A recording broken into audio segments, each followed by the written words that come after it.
Hello, and welcome to the Otaku Clubhouse. And this is Sink or Swim. What is Sink or Swim? Well, it's where we discuss anime, video games, movies, and just about whatever media catches our eye, then give our first impressions of them. From top to bottom, we give our ratings of a swim, a tread, a float, a drowning, and at worst, a sink. Comments are always welcome, and of course, we're waiting to hear what you have to say too. Let's get into it. We got done watching Shadow House, anime made by Cloverworks Studio. It's a nice little, how would you categorize this? Kind of like not a slice of life. I don't know how you categorize it. I feel as though a slice of life is probably the best explanation for what it is. Alright, it's a slice of life. So we start off the setting in like a Victorian, semi-steampunk, semi-gothic setting. There's this big manor, and you go into it and you see these weird black people. Well, it turns out they're not just black, they're actual like shadows, and like you can't even see their features, you can only see their outlines. They're made out of Vanta black basically, and they have slaves that look humanoid, but you find out that these are living dolls. They're creations made by somebody we don't know yet in order to look as human as possible. They're also secondhand citizens. They are servants or slaves or whatever. They live in squalor. The first episode revolves around one of these slaves, the main character, whose name is Amilako, actually. We'll find that out later, but I didn't want to just keep referring to her as a doll. And we see her, waking up from a nice nap in a fucking trunk and getting ready. She eats a piece of crusty bread that they provide her as her sole meal for the day. And she goes and meets her new owner, a shadow named Kate. And as you might imagine, since these are shadows and dolls, they're basically doppelgangers of each other, and the purpose of which Kate reveals to us is so that the shadows have human representations. My theory is that the shadows themselves used to be humans, but something happened. It seems like a mystery of the show that they're not going to solve right away. Amilako actually asks why they need human-looking dolls, and Kate didn't want to answer, or maybe she didn't know the answer. So we follow around the lives of these characters. Amilako being a really clumsy, ooh-wah-wah character. Her primary job is to clean up all the soot that Kate produces. The shadows, when they're feeling bad or they just have any kind of negative emotion, they emit soot from the top of their heads, and it gets everywhere. It's pretty gross. Like, imagine every time you got stressed out, your fucking hair started falling out and all your dead skin and sweat just started piling up and shooting all over the place. It's basically what it's like to live with a shadow. So, the slaves, they don't know how to read. Straight up, it's just like roots. So, they're kind of, I don't know what the allegory they're going for here, but it kind of just seems like straight up slavery to me.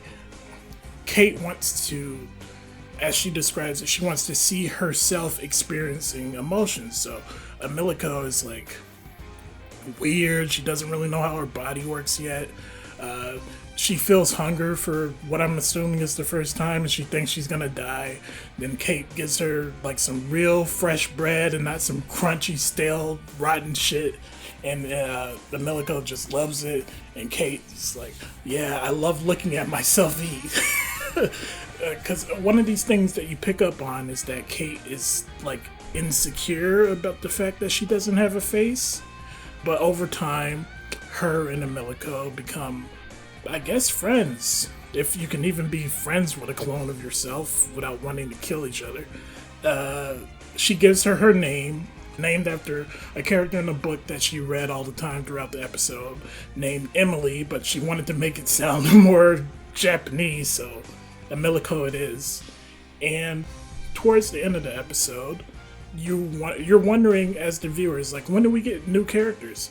And right on cue, Amilako is cleaning the window. She looks out of it, and we see another pair of shadow and a body doll. and then the doll turns around and looks at Miliko and then activates her Byakugan. And then we cut to the ending. Alright, well... Well, I think you did a pretty good job, I just want to say that first, of explaining what was essentially a very, very tame slice of life first episode. Yeah. There was not much that happened in this episode. It was introducing you essentially to Kate, her circumstances, and Miliko and her circumstances. It didn't even really explain too much about the world itself, which it's clear that this is meant to open up and show more of what Shadow House's world is.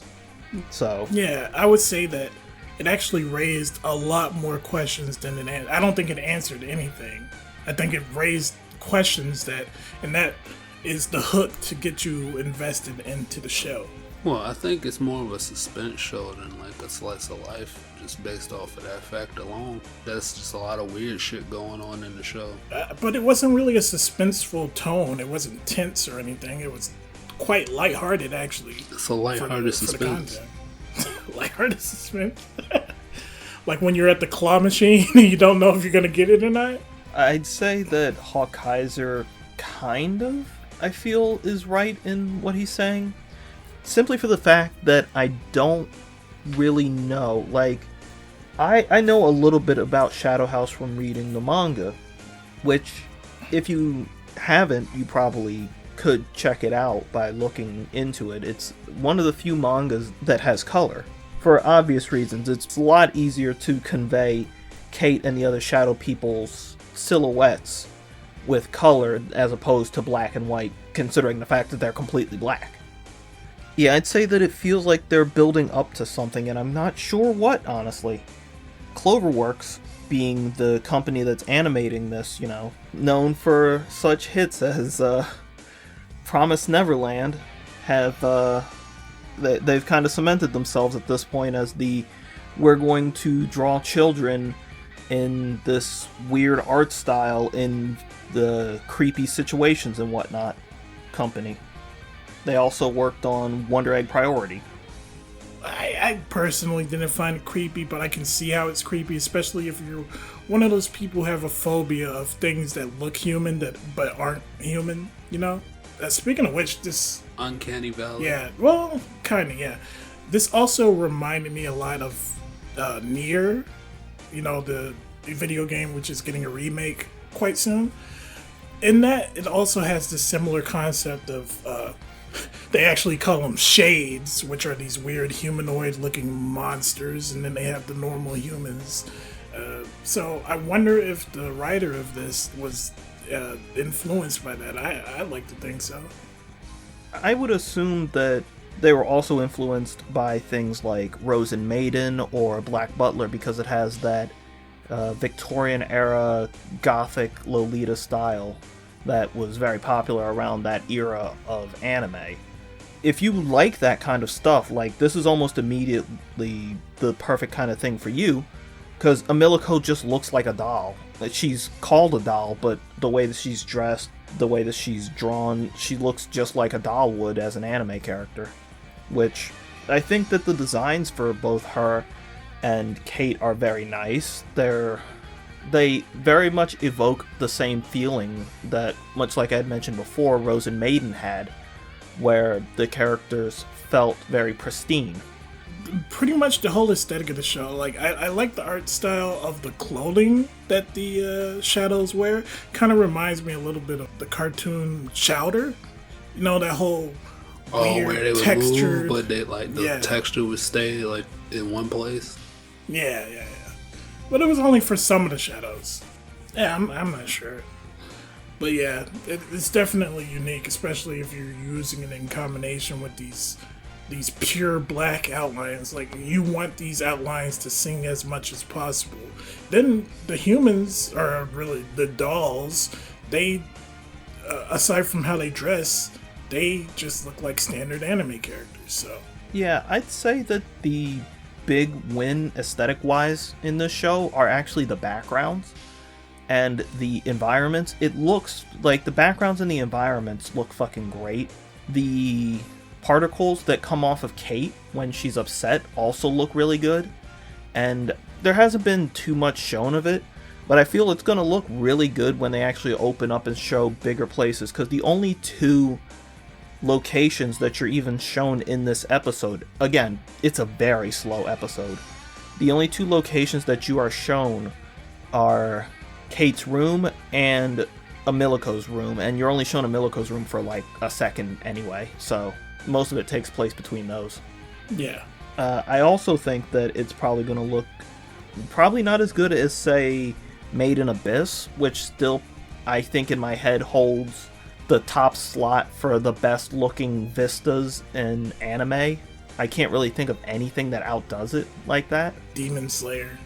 Maybe I'd have to go back and look at it. I'm just talking about the vistas. I'm not even just talking about the animations. Nah, that's what I'm talking about. The whole setting, the background.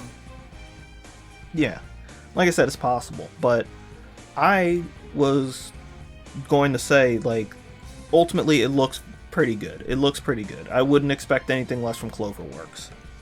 But what did surprise me was the opening, which I said I was talking about with Hawk Kaiser. I feel like they could have just put Fiction Junction or Alley Project in right there, and it would have fit perfectly for this type of anime. Yeah, the opening was actually pretty unique. There's no lyrics, there's no vocals, it's just music. And I think it actually fits, especially the imagery that they were showing. Or maybe it was just a one episode thing. We need to double check the next episode to see if there is a vocal insert in the opening. But if it is what it is, then I think that's pretty unique. There wasn't any real, like, big noticeable tracks. Some of the music that was in it was a little twangy, a little bit of jovial, and the kind of aesthetic that the world had built up to it, you wouldn't have expected such a thing. But the ending slapped, though. The ending was fucking litty. I don't know. I agree with you. I thought that ending was one of the best just ending themes I'd heard in a while. Like, it's fucking... I would actually rather listen to that than the opening, to be honest. Yeah. What's the way I'm looking to say this? It built up, and the theme just, once it started going near the end, like, the last couple of seconds of that fucking song are just so good. And the animations used for it are, again, very much like it could have just had Fiction Junction or Alley Project put in. It's hard to explain it, but it feels like that entire anime is from that era of Another, or Code Geass, or a Peach Pit anime, or a Clamp anime. It feels like it could have been one of those. It really feels like it missed its mark, and it could have been made by any of those companies. A Clamp anime without yaoi hands. A Clamp anime without weird limbs. Yes, one of the few, but I just feel like, all in all, I was pretty positive on this. Yeah, same. So let's give our final ratings. I give this one a swim, surprisingly. I wasn't really that interested from the previews, and when we went into the episode, I wasn't sure if I was going to like it, but towards the end, I'm just like, yeah, I like the setting. I kind of like the dynamic between the two main characters. Want to know more. There's a lot of mystery there. Want to see how the other characters, the other shadows and their dolls interact, and why exactly there are just living fucking shadows walking around outside of Africa. Being outside of your fucking house. I don't get it. Dog. I am going to give the series a tentative tread. There's a possibility of it going up to a swim, but for now I'm giving it a tentative tread. The reason for that being is the fact that I have no idea where this is going. My knowledge of Shadow House extends as far as about the end of the first episode, and I'm not sure what the major plot is, what the dynamic of the characters ends up being, and if this really has an end goal. I don't know where the series is going. But just based off of the first episode, the music, the aesthetic, the general feel of everything, I'm giving it a tread, because I can't really give it anything less than I think it was a good first episode. I'm gonna have to say something a little similar to that. It's not a show that's really made for me. I'm not really into slice of lives like this.